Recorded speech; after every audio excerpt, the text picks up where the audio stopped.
Good morning friends. ಬೆಳಗ್ಗೆನೇ ನಿಮಗೆ ಇಷ್ಟವಾದಂತಹ ಟೆಂಪಲ್ ಸ್ಟೈಲ್ ಪಾಯಸ, ರವೆ ಪಾಯಸ ಹೇಗೆ ಮಾಡೋದು ಅಂತ ಹೇಳ್ಕೊಡ್ತೀನಿ. ಮೊದಲಿಗೆ ನಾನು 1 ಕಪ್ ನೆನೆಸಿಟ್ಟಿರೋಂಥ ಬನ್ಸಿ ರವೆನ ತೊಗೊಂಡಿದ್ದೀನಿ. ಜೊತೆಗೆ ಅದ್ರ ಸಮಾನವಾಗಿ ನಾನು ಕಡಲೆಬೇಳೆನ ತೊಗೊಂಡಿದ್ದೀನಿ. ಜೊತೆಗೆ ನಾನಿಲ್ಲಿ ಆರ್ಗ್ಯಾನಿಕ್ ಬೆಲ್ಲನ ಯೂಸ್ ಮಾಡಿದ್ದೀನಿ. ಫೈನ್ಲಿ ಪೌಡರ್ ಆರ್ಗ್ಯಾನಿಕ್ ಬೆಲ್ಲನ ತೊಗೊಂಡಿದ್ದೀನಿ.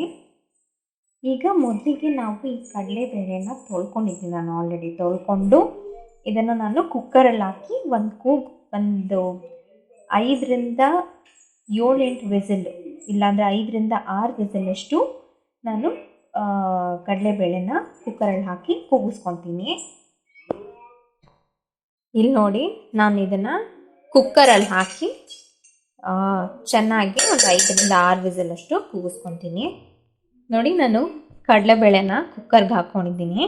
ಹಾಗೆ ನೀರು ಕೂಡ ಹಾಕ್ಕೊಂಡಿದ್ದೀನಿ. ಈಗ ಗ್ಯಾಸ್ ಮೇಲೆ ಇಟ್ಟು ಇದನ್ನು 5 ಕೂಗಿ ಕೂಗಿಸ್ಕೊತೀನಿ. ಇದು 5ರಿಂದ 6 ಕೂಗು ಕೂಗಿಸ್ಕೊತೀನಿ. ಕುಕ್ಕರ್ನ ಇಟ್ಟಿದ್ದೀನಿ. ಇದರಿಂದ 5ರಿಂದ 6 ಕೂಗೋ ತನಕ ನಾವು ಕಾಯಬೇಕು.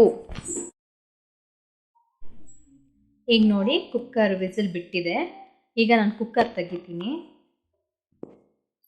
ಈಗ ಕುಕ್ಕರ್ ತೆಗ್ದಿದ್ದೀನಿ. ಕಾಳು ಕೂಡ ನೀಟಾಗಿ ಬೆಂದಿದೆ. ಹಿಂಗೆ ಮುಟ್ಟಿದ್ರೆ ಇಲ್ಲಿ ನೋಡಿ ಎಷ್ಟು ನೀಟಾಗಿ ಕಾಳೆಲ್ಲ ಕದ್ರೋದು ಹಾಗೆ ಬೆಂದೋಗಿದೆ. ಈಗ ನಾನು ಮತ್ತೆ ಗ್ಯಾಸ್ ಆನ್ ಮಾಡಿಕೊಂಡು ಈ ಬೆಂದೋಗಿರೋ ಕಾಳಿಗೆ ರವೆನ ಮಿಕ್ಸ್ ಮಾಡ್ತೀನಿ. ನೆನೆಸಿಟ್ಟಿರೋಂಥ ರವೆನ ಮಿಕ್ಸ್ ಮಾಡ್ಕೊತೀನಿ.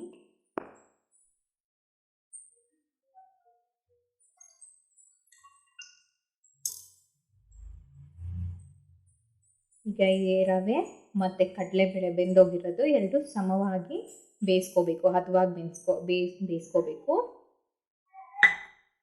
ಈಗ ಇದು ನಾನು ಕಡಲೆಬೇಳೆ ಬೆಂದಿರೋದು ಜೊತೆಗೆ ನೆನೆಸಿಟ್ಟು ರವೆನೂ ಹಾಕಿ ಹದವಾಗಿ ಬೇಯಿಸ್ಕೊತಾ ಇದ್ದೀನಿ.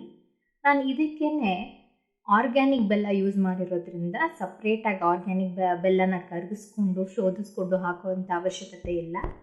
ಬದಲಿಗೆ ಆರ್ಗ್ಯಾನಿಕ್ ಬೆಲ್ಲನ ಡೈರೆಕ್ಟಾಗಿ ಇದಕ್ಕೆ ಹಾಕಿದ್ರೆ ಹದವಾಗಿ ರಸನ, ಅದು ಬೆಲ್ಲದ ಪಾಕ ನೀಟಾಗಿ ಇಳಿಯುತ್ತೆ, ರುಚಿಕರವಾಗಿರುತ್ತೆ.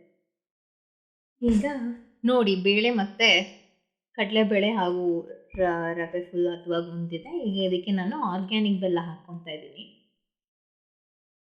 ಇದಕ್ಕೆ ನಾನು ಆರ್ಗ್ಯಾನಿಕ್ ಬೆಲ್ಲ ಹಾಕ್ಕೊಂಡಿದ್ದೀನಿ. ಸರಿ, ಬೆಲ್ಲನೂ ಇದಕ್ಕೆ ಹಾಕ್ಕೊಂಡಿದ್ದೀನಿ. ಇದು ಸ್ವಲ್ಪ ಚೆನ್ನಾಗಿ ಒಂದು 5ರಿಂದ 15 ನಿಮಿಷ ಅಷ್ಟು ಕುದಿಬೇಕು ಚೆನ್ನಾಗಿ.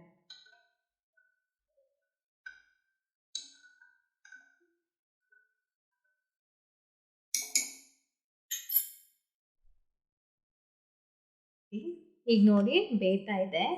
ಇದು ಗಟ್ಟಿ ಪಾಕ ಆಗೋ ತನಕ ಇನ್ನು ಕುದಿಸೋ ಹಾಗೆಲ್ಲ, ಒಂದು ಹದ ಬರೋ ತನಕ ಮಾತ್ರ ಕುದಿಸೋ ಅವಶ್ಯಕತೆ ಇದೆ ಅಷ್ಟೇ. ಈಗ ನೋಡಿ, ಪಾಯಸ ಮತ್ತು ಬೇಳೆ, ಕಡಲೆಬೇಳೆ ಹಾಗೂ ಅದು ರವೆ, ಗೋಧಿ ರವೆ ಏನಿದೆ ಅದು ಹದವಾಗಿ ಬೆಂದಿದೆ.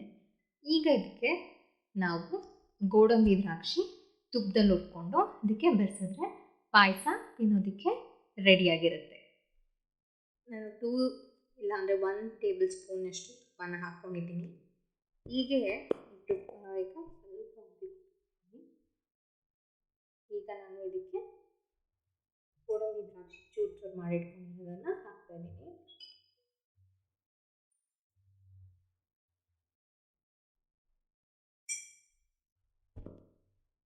ಇದನ್ನು ನಾನು ಚೆನ್ನಾಗಿ ಹುರ್ಕೋಬೇಕು. ಈಗ ನೋಡಿ, ದ್ರಾಕ್ಷಿ ಗೋಡಂಬಿನ ನಾನು ತುಪ್ಪದಲ್ಲಿ ಹುರ್ಕೊಂಡಿದ್ದೀನಿ. ದ್ರಾಕ್ಷಿ ಎಲ್ಲ ಊದ್ಕೊಂಡಿದೆ. ಈಗ ನಾನು ಇದನ್ನು ತೆಗೆದು ಡೈರೆಕ್ಟಾಗಿ ಪಾಯಸದೊಳಗಡೆ ಮಿಕ್ಸ್ ಮಾಡ್ತೀನಿ.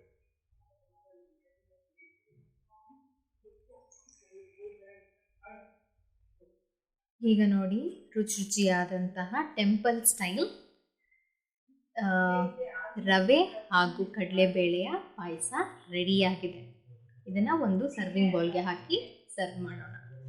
ಈಗ ನೋಡಿ, ರುಚಿಯಾದಂತಹ ರವೆ ಪಾಯಸ ರೆಡಿಯಾಗಿದೆ.